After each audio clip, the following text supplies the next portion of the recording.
Madame, Monsieur, bonjour, bienvenue à l'entretien du jour. Et aujourd'hui, j'ai le plaisir de recevoir pour vous le président de la Fédération royale marocaine de football, Fawzi El Qcha. Bonjour.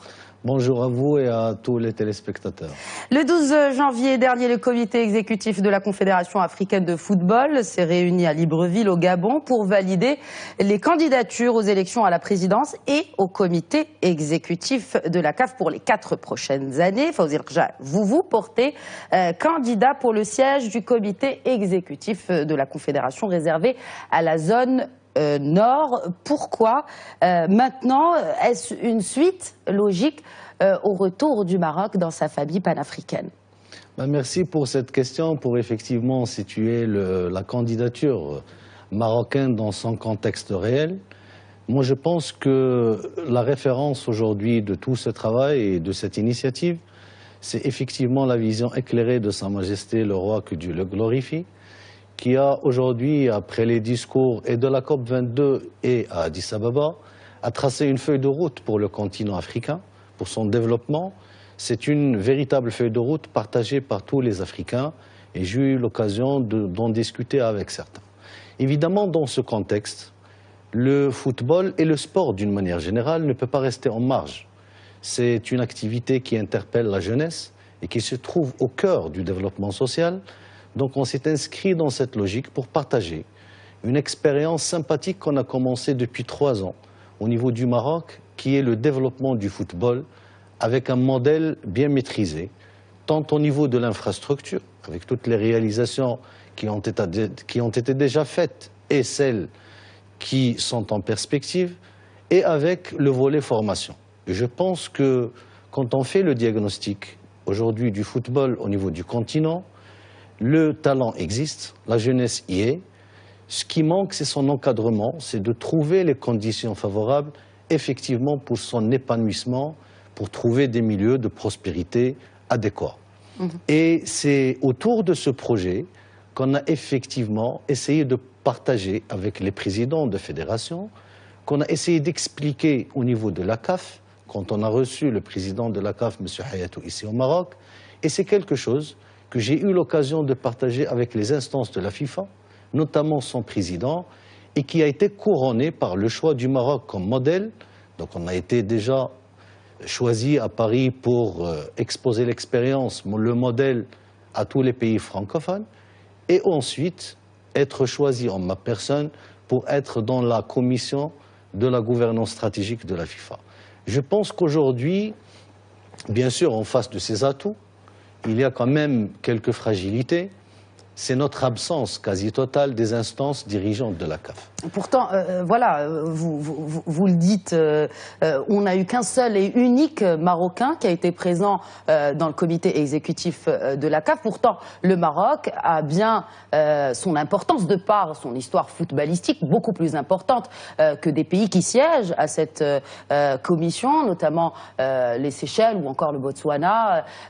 Pourquoi cette absence on va dire quand même, qui dure? Pourquoi cette absence de ces institutions footballistiques? Moi, au-delà des raisons de l'absence, je parle déjà de cette absence pour l'expliquer, parce que c'est une absence du comité exécutif, oui, mais c'est aussi une absence des commissions dirigeantes, en nombre de 15 aujourd'hui au niveau de la CAF, et qui organisent toutes les compétitions, que ce soit au niveau des clubs, ou des équipes nationales, des choix, de l'arbitrage, etc. Et je pense que ça, c'est un point de fragilité qui nous a motivés effectivement, parce qu'il ne faut pas oublier, et c'est une réalité partagée au niveau du continent africain, le Maroc, c'est une nation qui a sa place, son positionnement au niveau du football continental.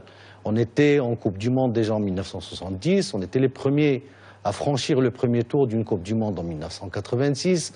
On avait plusieurs joueurs couronnés Ballon d'Or. Et donc, la conjugaison des atouts et des fragilités aujourd'hui, à mon sens, nous ont imposé d'aller relever ce défi, retrouver ce positionnement au niveau des instances de la CAF et des commissions dirigeantes.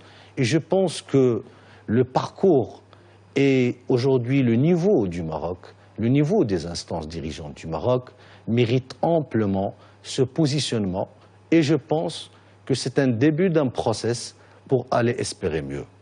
Qu'est-ce que Fawzi El Kja compte apporter à la CAF s'il est élu?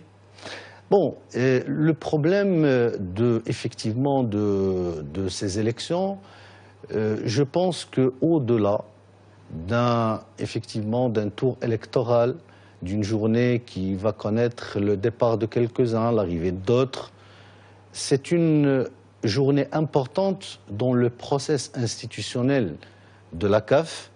Il doit interpeller les gens à faire des bilans objectifs. Qu'est-ce qui a été fait, les axes de réussite, mais aussi, ce serait l'occasion effectivement d'une remise en cause pour voir quelles seraient les possibilités et quel est le potentiel de progression collective.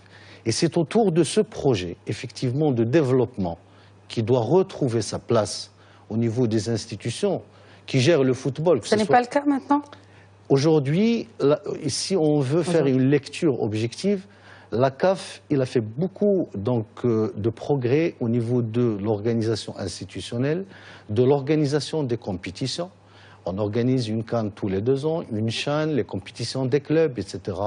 Je pense qu'à ce niveau-là, les choses ont évolué très positivement, mais le développement du football au niveau des pays, il y a du progrès, certes, mais il n'est pas au niveau du progrès du talent africain. D'ailleurs, aujourd'hui, il y a des centaines de joueurs qui animent les premières ligues de l'Europe, de l'Asie, mais les conditions de pratique footballistique, surtout la formation, restent quand même, il y a beaucoup de chemin à faire au niveau des pays du continent. La mission de cette élection au comité exécutif zone nord de la CAF s'annonce des plus difficiles. Vous avez devant vous Mohamed Raouraoua qui est habitué au rouage de cette confédération. Comment comptez-vous vous y prendre? Tout d'abord, il faut dire que Mohamed Raouraoua, c'est un collègue et c'est un président d'une fédération. On a eu l'occasion de travailler ensemble sur l'organisation de la Coupe du Monde des clubs. C'est une personne effectivement avec laquelle j'ai eu beaucoup de contacts. Moi, je pense que les choses, il faut les concevoir autrement. En tout état de cause, à tout process, il y a un début. Aujourd'hui, la solution la plus facile, c'était effectivement de continuer dans les logiques de statu quo et gérer donc un statu quo qui nous indique une absence totale des instances de la CAF. C'est la solution la plus simpliste.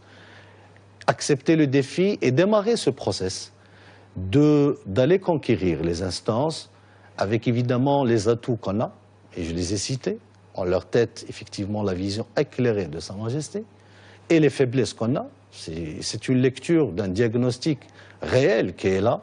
Je pense que c'est la solution la plus difficile. Et dans tous les cas, et dans tous les cas de figure, je pense qu'on aurait fait un travail qui servirait par la suite de socle à consolider pour des réussites futures si on n'arrive pas à concrétiser tout cela le 16 mars, Inch'Allah. Vous êtes la cible, Fawzi El Kja, d'un acharnement très violent, parfois, de la presse algérienne, et ce, depuis quelques jours. Comment réagissez-vous à cette campagne qui cible la candidature marocaine? Moi, je pense que ce genre de pratique, c'est une pratique révolue. Et c'est quelque chose qu'il faut oublier une bonne fois pour toutes. Aujourd'hui, le football, tout d'abord, c'est une passion, c'est une vision, c'est un business, c'est un management. Et je pense que ces gens, au lieu de perdre leur temps sur effectivement des sujets inutiles et sur des affaires maroco-marocaines, je pense qu'ils devaient s'interroger sur les bilans des uns et des autres, sur le bilan de nos représentants qui ont siégé pendant 15 ans dans les institutions. Et c'est un devoir de rendre compte à ceux qui l'ont élu au niveau des postes. Et ce sont les véritables questions aujourd'hui qu'il faut se poser. Et comme j'ai dit, il faut se remettre en cause d'une manière permanente. D'ailleurs, c'est la caractéristique des gens qui acceptent de telles fonctions pour effectivement pouvoir concevoir un futur prospère, collectif, où la réussite ne pourrait être que collective. Et en parlant de réussite, vous vous portez candidat. Combien de voix avez-vous assuré à ce jour, soit à J-10 du jour de vote, donc le 16 mars à Addis Abeba? Mais écoutez, sincèrement, depuis quelque temps, depuis d'ailleurs qu'on était au Gabon, on a profité de la présence de tous les présidents des fédérations pour entamer des discussions. Mon style pour entamer ces élections, il était assez différent. Le challenge pour moi, il est clair. Et c'est une conviction. Et c'est une, comme j'ai dit, au niveau du football, la conquête n'est pas celle des postes ni des fonctions. La conquête, c'est effectivement de relever des défis qui permettent d'être à la hauteur des attentes d'une passion. Parce que le football, toutes les personnes, logiquement, doivent être animées par la passion. Et seule une passion peut vous ramener loin dans le football. Aujourd'hui, pour parler des comptes, je pense qu'il est assez tôt de le faire. On est à une semaine, quasiment. Oui, oui. Et en tout état de cause, le 16 mars, on aura le compte définitif. C'est pas ça qui intéresse. Vous êtes confiant? Moi, je reste toujours confiant. Et d'ailleurs, si je ne le suis pas, on ne pourra pas continuer. Et je l'étais depuis le départ. Je savais que la situation, c'est un exercice compliqué. Mais comme j'ai dit, c'est un exercice qui permettrait à mon pays tout d'abord, à ma fédération, de consolider une expérience. C'est un travail que je mène. Ce n'est pas un travail qui s'arrêtera le 16. C'est un projet que je partage avec les présidents de fédération. C'est une vision.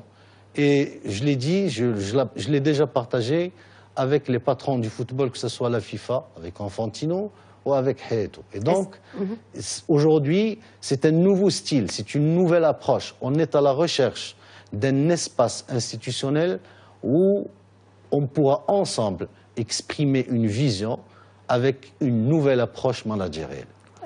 En parlant justement d'approche managérielle, en janvier dernier, vous avez été élu dans le comité de la gouvernance et de l'instance internationale de football de la FIFA. Si vous êtes élu au comité exécutif de la CAF, est-ce un pas, puisque vous parlez de pas vers l'avenir, est-ce un pas vers la FIFA? Une première pour un Marocain peut-être?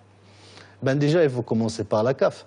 Déjà, le pas d'être au comité exécutif ouvrira les portes au Maroc, donc bien sûr, de gérer l'avenir de cette institution. Et je pense que les atouts de notre pays, on les a assez sous-estimés. Aujourd'hui, il est temps de les voir à juste valeur, loin de tout égard et loin de toute surestimation. Et je pense qu'on a notre rôle à jouer. Comme je l'ai dit, parallèlement à une dynamique aujourd'hui, un ancrage réel. Les démonstrations sont multiples dans tous les domaines. Je ne comprends pas et je ne comprendrai jamais pourquoi notre expérience footballistique ne pourrait pas être un exemple de concrétisation, effectivement, d'un développement de partenariat sud-sud. Monsieur El Kherja, merci. Je vous remercie infiniment. De nous avoir accordé cette interview. Merci à vous de nous avoir suivis. Je vous souhaite à tous une excellente suite des programmes sur Média TV.